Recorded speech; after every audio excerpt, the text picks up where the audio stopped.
complicated and going to bore people. And if they really give it too much balance, it really doesn't have enough controversy to get the click. This is the incentive structure, and so whatever you incent will happen. So anyways, that's the situation with the media. And the legacy media have had to deal with a shrinking advertising pie for a long time because Google and Facebook and whatnot have taken so much of the advertising revenue. So they're happy about that. Well, it's been a struggle for the traditional media. Yeah. So that they've been forced to be click maximizing machines or die. So how do you think that's going to play out over time? I mean, I think a lot of people recognize the problem with the sort of clickbait model. Like it's really a broken incentive structure that's leading to increased manipulation, ridiculous headlines. I mean, we see a lot. It's why it can be difficult to see the line between satire and reality now, because it's just gotten so goofy that you can't tell whether something is from the Babylon Bee or the Onion. Like many times. Yeah. Or it's getting totally crazy. Yeah. I mean, there's been stuff about fitness being linked to fascism and white supremacy, and bodybuilding is a fitness. Really, I wasn't aware that. That's what I was promoting. But. I mean, people should obviously be in good shape. It's just a matter of health and feeling good. And I mean, I should work out. I don't really work out much, but. I agree. I think I agree with the idea of working out, and I agree with the idea of fitness, and it's just obviously a fundamental, healthy way to live. Yeah. I mean, come on. I'm repping a T-shirt right now. I don't know if you can read that. This is the Get Jacksinated T-shirt. Okay, cool. So nice. That's the movement. I'm trying to get everyone in the gym get Jacksinated. Our podcast today is sponsored by The Wellness Company. As you guys know, I'm always looking for the best health and wellness products to give me an edge. But if I eliminate businesses that have gone woke or forced vax mandates on their employees, there are fewer and fewer companies that I feel comfortable supporting. That's where The Wellness Company comes in. The Wellness Company was formed by a team of doctors who lost their jobs for speaking up about mandates and pushing back against lockdowns. They offer live telemedicine and a wide range of custom formulated supplements to help keep you at your best. My favorite Wellness Company product is their Spike Support formula. It's the only product I've seen that contains ingredients researched to block and dissolve COVID spike proteins in the bloodstream. Taking daily Spike Support can bring better mental clarity and increased energy levels. Whether you're vaxxed or unvaxxed, it doesn't discriminate, and neither does the Wellness Company. Get back to that pre-COVID feeling. Go to twc.health/Zuby and use code Zuby, that's ZUBY, to save 15/Zuby, and use the code Zuby at checkout. Something I wanted to ask you is, and this is a big question, but with all the stuff that you do, what motivates you? What's the big driver? Well, I mean, generally, what I'm trying to do is take the set of actions that maximize the probability that the future will be good for civilization, that we will expand the scope and scale of consciousness, so that we're better able to understand the nature of the universe. So I'd say I have like a philosophy of curiosity that's maybe best articulated by Douglas Adams in The Hitchhiker's Guide to the Galaxy. Okay. So where, that's where famously has like Earth's a big computer, comes up with the answer 42, but the really hard part is what question to ask. Mm-hmm. So I think it's like we want to try to understand more about the nature of the universe, understand like what does it all mean, where do we come from, where are we going, where does this all end up, what's real, are there aliens? I mean, well, they seem to be confirming some stuff quite recently. I mean, I have yet to see any actual evidence of aliens, so, and I'm really deep in space, so I mean, if there is some actual evidence of aliens or an actual UFO, I'll be there in a second. I mean, obviously, when it's like, are we talking like bodies here, or like, is it a UFO? Is it advanced technology? I mean, that would be very, very interesting. Hopefully, they're friendly. If they manage to get all the way here from another star system, I mean, their technology is going to be far in excess. I mean, we'll be primitive compared to them. So. But I also think like if there aren't aliens, or that's actually perhaps even a bigger concern because if there actually aren't aliens in our galaxy or anywhere near us, then effectively this consciousness on planet Earth is the light of consciousness is like it's a tiny candle in a vast darkness, and a fragile candle, and we should just do everything we can to make sure it does not go out.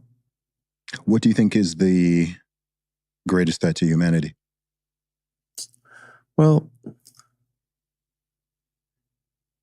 I think digital superintelligence is a real concern. Mm-hmm. Now, I think that digital superintelligence or artificial general intelligence, as it's called sometimes or mostly, is more likely to be good than bad. But it's just that the probability of a bad outcome is not zero. And I think probably the more we worry about a bad outcome, the less likely it is to occur. Okay. So I think we should be, just say like, let's try to steer the AI in a good direction. What do you think that potentially bad outcome would be? I mean, I've got ideas in my head. I've seen some sci-fi movies, sure. But I mean, the obviously the extreme case would be it wipes out humanity. That would be. It's not a 0% chance. Hopefully, it's a low chance, but it's not zero. Or it doesn't maybe it doesn't wipe us all out, but it's kind of like the chimps and the gorillas. They're in small sections of Earth, but they're and we don't like. It's not like we're like going and hunting them down or anything, but they're contained in small areas of Earth, and so they don't.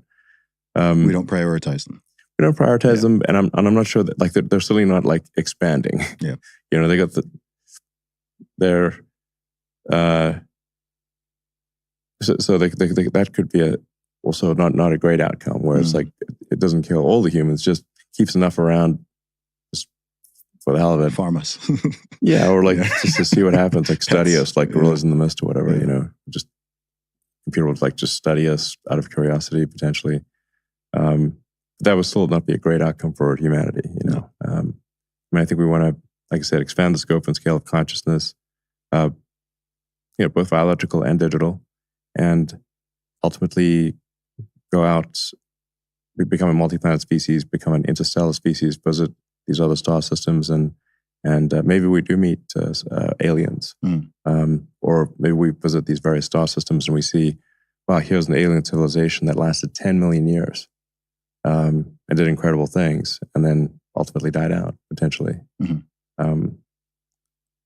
I think we could find that there's a whole bunch of dead one planet civilizations, never got beyond the home planet. Due to expansion of the sun, Earth arguably may become uninhabitable as soon as 500 million years from now, which is a long time, but Earth's been around for 4.5 billion, so that would only be a 10% increase in the lifespan of Earth. And so, and if you date the civilization from perhaps the first writing, that's about 5,000 years old, and that's 5,500 years old. Those kind of archaic pre-cuneiform in Sumeria. So that's sort of like that's a very short period of time. So say like Earth's been around for 1.5 billion years. Writing is say 5,000 years old. So if you date civilization from the first writing, which is probably a reasonable number, then civilization's only been around for 1/millionth of Earth's existence. Not long at all. Not long at all. We're a flash in the pan, basically. Mm-hmm. So, anyway, so I think we want to do everything we can to obviously make life on Earth great and make sure Earth is solid and that civilization is on a sound footing. Keep making Earth better, but then expand to Mars and ultimately, to the rest of the solar system, and eventually to other star systems. Be a spacefaring civilization, like in the good sci-fi movies and shows. It's like Star Trek and whatnot. Let's go out there and see civilizations we've never. be pretty cool if we meet aliens and hopefully they're friendly, you know. Yeah. And just gain a vastly greater understanding of the universe. I think it might depend on which humans they meet first, whether or not they. Yeah, I think we need to be quite cautious about who they meet first. Yeah, because they might form some quick judgments based on that. Yeah, I mean, we at least want to have the opportunity. I mean, right now, we don't really know how to go anywhere close to the speed of light, let alone beyond the speed of light. So it will take us a long time to get to near star systems. I mean, optimistically, with known physics, we could get to the nearest star system in about 40 or 50 years. Okay. It would be very difficult to even make it that short. It's a long time to be traveling through deep space. So, anyway, I think that's the future that's exciting. And there need to be things that are exciting and inspiring where you wake up in the morning and it's not just about solving one problem or another or some sort of internecine struggle between the humans, but that there are inspiring goals collectively as humanity where we're really excited about that. And I think being a spacefaring civilization is something that I think a lot of people would find very exciting and inspiring. And even if they don't go themselves, they can just kind of live vicariously through those that went. I mean, I think with the Apollo landings, it was they were literally said for all mankind. And I think everyone was proud to be a human at that point. Yes. It's like we actually went to the damn moon. That's such an important sentence you just said there. Actually, wow. Yeah, you just said something there that's actually really important. You said people being proud to be human, and I think actually we increasingly live in a time where a big part of the problem is that that's not the case. Yeah. I think oftentimes people view it with a sort of nationalistic lens about people being proud to be American or proud to be British or whatever, and those people recognize that sort of patriotism seems to be declining. But I actually think, as a species as a whole, perhaps we're not feeling as optimistic about our own species as we should be. And I think that there's been a lot of fear, a lot of people living in constant fear, perhaps people feeling like the future is going to be worse than the present and even worse than the past in some ways. And I think that's causing a lot of psychological problems and having real impact on society and culture. Because if you don't think the future is going to be better than the present, then you lose hope. Totally. And it's important to have that spirit of adventure. Yeah, and I think also if people lose hope in the future, or if they have, if they're pessimistic about the future, then they're also unlikely to have kids. In which case, you get the civilizational decline. I mean, we just have, for most of Earth, demographic collapse. Like the birth rates were crazy low. Yeah. So we're certainly, I think, not expanding, and we're really going to contract pretty significantly. I mean, Japan last year had twice as many deaths as births. That's crazy. Yeah. So, I mean, every single Western country has a below replacement birth rate. Yeah, and just generally the trend is as soon as you get sort of urbanization, frankly, and unfortunately, education urbanization and education reduce birth rate. Yeah. So, and that trend will ultimately happen, I think, throughout the world. So, so that's why I'm, encouraging people let's at least maintain our numbers. We don't need to expand in a crazy way, but it's at least maintain our numbers, maybe a little bit of growth. So, why do you think so many people think the opposite? I mean, you hear a lot of talk about I think the whole overpopulation thing is rubbish. I think it's a massive psyop, and it's not true. But why do so many otherwise smart people buy into that? Well, I think to some degree this is a side effect of the environmental movement. Okay. So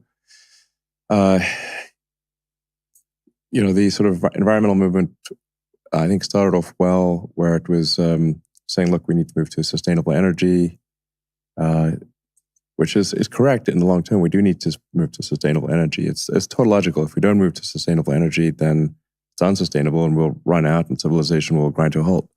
So we do need to have sustainable energy over time.